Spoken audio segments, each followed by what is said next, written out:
welcome to Alpha English Academy. In this video, we are going to discuss the extract based questions of Dust of Snow from the book First Flight. Let's begin. The first question is from stanza 1. Let's read the stanza 1 first.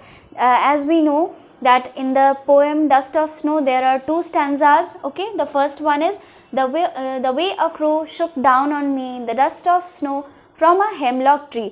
This is the first stanza of the poem Dust of Snow by Robert Frost. First question is, where was the crow?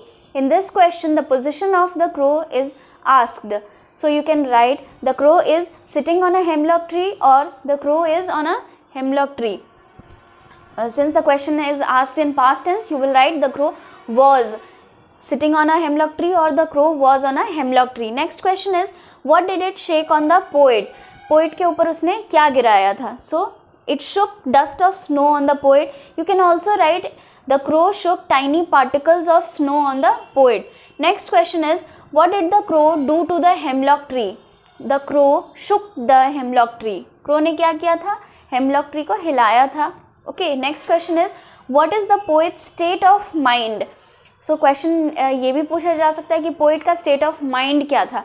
Exactly इस poem में second stanza में बताया गया है, मगर since the poet has use two negative carriers which is crow and the hemlock tree which shows the negative vibe of the poem. तो poet का एक डिप्रेसिव और सॉरोफुल मूड ये दिखा रहे थे. ठीक है, so answer would be the poet is in a depressive mood. Okay, next question is, what does the hemlock tree symbolize? Hemlock tree क्या सिंबलाइज करता है? ठीक है, so the answer would be the hemlock tree symbolizes negativity. Hemlock tree क्या करता है? Negativity को symbolize करता है. क्यों? Why? Because hemlock tree is a poisonous tree and it is a preconceived notion. मतलब पहले से ही सोचा हुआ है कि हेमलॉक ट्री जो है वो नेगेटिव वाइब देती है और नेगेटिविटी को शो करती है. Come to stanza 2. So this is stanza 2. Has given my heart a change of mood and saved some part of a day I had rude.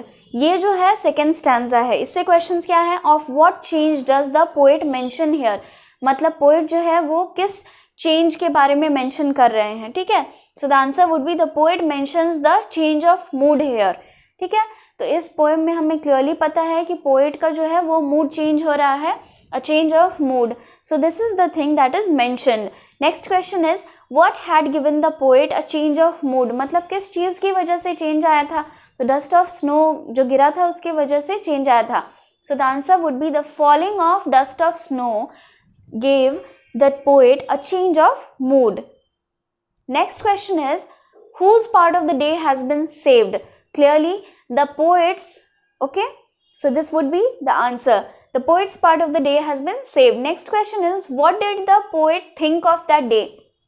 जब पोएट उस दिन को याद करते हैं तो उस दिन के बारे में क्या सोचते हैं? ठीक है, तो आंसर होगा, the poet earlier wasted that day regretting but later revived the spirit to realize the rest of the day. Since we have seen, see, read the stanza. Has given my heart a change of mood and saved some part of a day I had rued.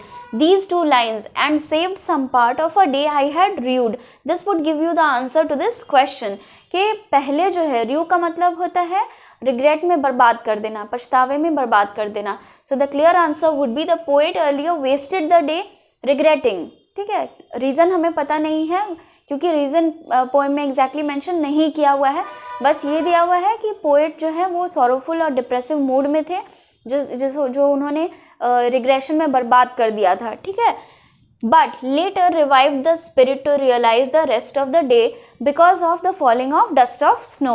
Okay, how did the crow change the poet's mood? Crow ने poet का mood कैसे change कर दिया था? The crow change the poet mood by shaking down the dust of snow from a hemlock tree. तो अब crow की जो ये हरकत थी, मतलब उसने जो गिराया था डस्ट ऑफ स्नो, इसकी वजह से चेंज हो गया था. ठीक है, next question are common question, ठीक है। ये दोनों ही स्टैंजा में ये क्वेश्चन पूछा जा सकता है कि राइमिंग स्कीम क्या है। आप किसी भी पोएम को पढ़ते हैं तो उसकी राइमिंग स्कीम से भी क्वेश्चन पूछी जा सकती है कि what is the rhyming scheme of the particular poem जो आप पढ़ रहे हैं, ठीक है। What is the rhyme scheme of the poem dust of snow. So the rhyme scheme of the poem is ABAB. Let's see first, okay. Stanza 1, crow, snow, me, tree, ठीक है। तो क्रो A हो गया, मी B हो गया, फिर snow, ठीक है, A है, और फिर ये क्या है, B है। तो A, this is the rhyming scheme. इसी तरह से हम स्कीम देखते हैं, जो लास्ट का वर्ड है वो किस तरह से राइम कर रहा है उससे हम राइम स्कीम देखते हैं। Next question is name the poet of the poem.